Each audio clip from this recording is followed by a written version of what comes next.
दोस्तों, आज की कहानी है जब देवरानी ने जेठानी को लगाया चोरी का इल्जाम। कहानी पसंद आए तो वीडियो को लाइक एवं सब्सक्राइब जरूर करना। हमारे घर की खुशियों और सुख शांति पर अचानक ही ग्रहण लग गया। पहले हमेशा चुस्त दुरुस्त रहने वाली माँ को दिल का दौरा पड़ा। वे घर की मजबूत रीढ़ थी। उनका आईसीयू में भर्ती होना हम सबके पैरे तले से जमीन खिसक गया। वह करीब हफ्ते भर अस्पताल में रही। इतने समय में ही बड़ी और छोटी भाभी के बीच तानातानी पैदा हो गई। छोटी भाभी शिखा की विकास भैया से करीब 7 महीने पहले शादी हुई थी। वे ऑफिस जाती हैं। माँ अस्पताल में भर्ती हुई तो उन्होंने छुट्टी ले ली। माँ को 48 घंटे के बाद डॉक्टर ने खतरे से बाहर घोषित किया तो शिखा भाभी अगले दिन से ऑफिस जाने लगी। ऑफिस में इन दिनों काम बहुत जोर होने के कारण उन्हें ऐसा करना पड़ा था। बड़ी भाभी नीरजा को छोटी भाभी का ऐसा करना कतई नहीं जचा था।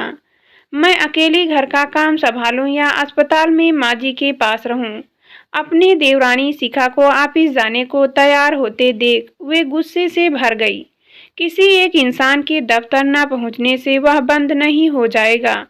इस कठिन समय में शिखा का काम में हाथ न बटाना ठीक नहीं है। दीदी, मेरी मजबूरी है। मुझे 8-10 दिन ऑफिस जाना ही पड़ेगा। फिर मैं छुट्टी ले लूंगी और आप खूब आराम करना। शिखा भाभी की सहजता से कही गई इस बात का नीरजा भाभी खामखा ही बुरा मान गई।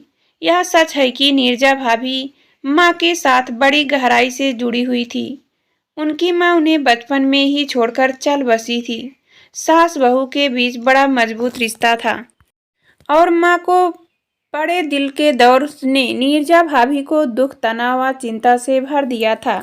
शिखा भाभी की बात से बड़ी भाभी अचानक बहुत ज्यादा चिढ़ गई थी। बन ठन कर ऑफिस में बस मटर गश्ती करने जाती हो तुम। मैं घर ना संभालूं तो तुम्हें आटे दाल का भाव मालूम पड़ जाए। ऐसी कड़वी बातें मुंह से निकलकर बड़ी भाभी ने शिखा को रुला दिया था। मुझे नहीं करनी नौकरी, मैं त्याग पत्र दे दूंगी। उनकी इस धमकी को सबने सुना और घर का माहौल और ज्यादा तनावग्रस्त हो गया। शिखा भाभी की पगार घर की आर्थिक स्थिति को ठीक ठाक बनाए रखने में महत्वपूर्ण भूमिका निभाती थी। सब जानते थे कि वे जिद्दी स्वभाव की है और जिद पर अड़कर कहीं सचमुच त्याग पत्र न दे दे। इस डर ने पापा को इस मामले में हस्तक्षेप करने को मजबूर कर दिया। बहू, उसे दफ्तर जाने दो, हम सब हैं ना यहाँ का काम संभालने के लिए। तुम अपनी सास के साथ अस्पताल में रहो, अंजलि रसोई संभालेगी। पापा ने नीरजा भाभी को गंभीर लहजे में समझाया और उनकी आंखों का इशारा समझ मैं रसोई में घुस गई। राजीव भैया ने नीरजा भाभी को जोर से डांटा।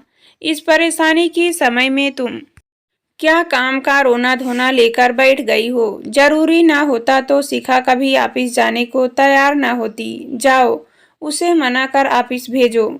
राजीव भैया के सख्त लहजे में भाभी की आंखों में आंसू ला दिए। उन्होंने नाराजगी भरी खामोशी अख्तियार कर ली। विशेषकर शिखा भाभी से उनकी बोलचाल न के बराबर हो गई थी। अस्पताल से घर लौटी माँ को अपनी दोनों बहुओं के बीच चल रहे मनमुटाव का पता पहले दिन ही चल गया।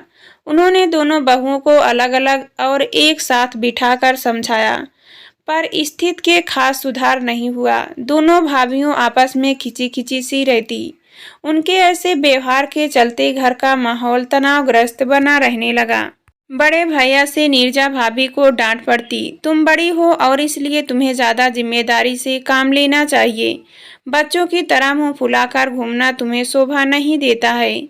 छोटे भैया विकास भी शिखा भाभी के साथ सख्ती से पेश आते। तुम्हारे गलत व्यवहार के कारण माँ को दुख पहुंच रहा है। शिखा, डॉक्टरों ने कहा है कि टेंशन के उनके लिए घातक साबित हो सकता है। अगर उन्हें दूसरा अटैक पड़ गया तो मैं तुम्हें माफ नहीं करूंगा। ऐसी कठोर बातें कहकर विकास भैया शिखा भाभी को रुला डालते।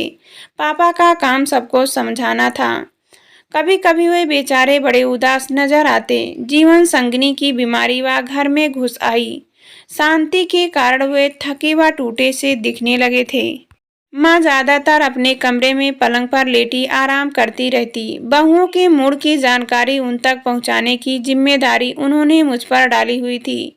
मैं बहुत कुछ बातें उनसे छिपा कर जाती, पर झूठ नहीं बोलती। घर की बिगड़ती जा रही स्थिति को लेकर माँ की आंखों में चिंता के भावों को मैं निरंतर बढ़ते देख रही थी। फिर एक खुशी का मौका आ गया। मेरे 3 साल के भतीजे मोहित का जन्मदिन रविवार को पड़ा। इस अवसर पर घर के बोझिल माहौल को दूर भगाने का प्रयास हम सभी ने दिल से किया था। शिखा भाभी मोहित के लिए बैटरी की पटरियों पर चलने वाली ट्रेन लाई। हम सभी बन संवर कर तैयार हुए। बहुत करीबी रिश्तेदार व मित्रों के लिए लाजीज खाना हलवाई से तैयार कराया गया। उस दिन खूब मौज मस्ती रही। केक कटा, जमकर खाया पिया गया और कुछ देर डांस भी हुआ। यह देखकर हमारी खुशियां दोगुनी हो गई कि नीरजा और शिखा भाभी खूब खुलकर आपस में हंस बोल रही थी। लेकिन रात को एक और घटना ने घर में तनाव और बढ़ा दिया था। शिखा भाभी ने रात को अपने पहने हुए जेवर माँ की अलमारी में रखे तो पाया कि उनका दूसरा सोने का सेट अपनी जगह से गायब था। उन्होंने माँ को बताया। जल्दी ही सेट के गायब होने की खबर घर भर में फैल गई। दोनों बहुओं के जेवर माँ अपनी अलमारी में रखती थी। उन्होंने अपनी सारी अलमारी खंगाल मारी, पर सेट नहीं मिला। मैंने चाबी या तो नीरजा को दी थी या शिखा को। इन लोगों ने लापरवाही के कारण ही किसी को सेट चुराने का मौका मिल गया। घर में आए मेहमानों में से अब किसे चोर समझे। माँ का चेहरा गुस्से से लाल हो रहा था। माँ किसी मेहमान को चोर बता रही थी और शिखा भाभी ने अपने हाव भाव से यह जाहिर किया जैसे चोरी करने का शक उन्हें नीरजा भाभी पर हो।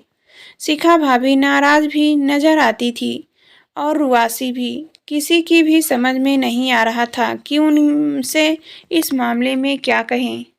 सेट अपने आप तो गायब हो नहीं सकता था, किसी ने तो उसे चुराया था और शक की सुई सबसे ज्यादा बड़ी भाभी की तरफ घूम जाती, क्योंकि माँ ने अलमारी की चाबी उन्हें दिन में कई बार दी थी। हम सभी ड्राइंग रूम में बैठे थे, तभी नीरजा भाभी ने गंभीर लहजे में छोटी भाभी से कहा, शिखा, मैंने तुम्हारे सेट को छुआ भी नहीं है। मेरा विश्वास करो कि मैं चोर नहीं हूँ। मैं आपको चोर नहीं कह रही हूँ। शिखा भाभी ने जिस ढंग से यह बात कही उसमें गुस्से व बड़ी भाभी को अपमानित करने वाले भाव मौजूद थे। तुम मुझसे कुछ ना भी कहो, पर मन ही मन तुम मुझे ही चोर समझ रही हो। मेरा सेट चोरी हो गया है, इसलिए कोई तो चोर है ही। नीरजा, तुम अपने बेटे के सिर पर हाथ रख कर कह दो कि तुम चोर नहीं हो। तनावग्रस्त बड़े भैया ने अपनी पत्नी को सलाह दी। मुझे बेटे की कसम खाने की जरूरत नहीं है। मैं झूठ नहीं बोल रही हूँ। अब मेरे कहे का कोई विश्वास करे या ना करे, यह उसके ऊपर है।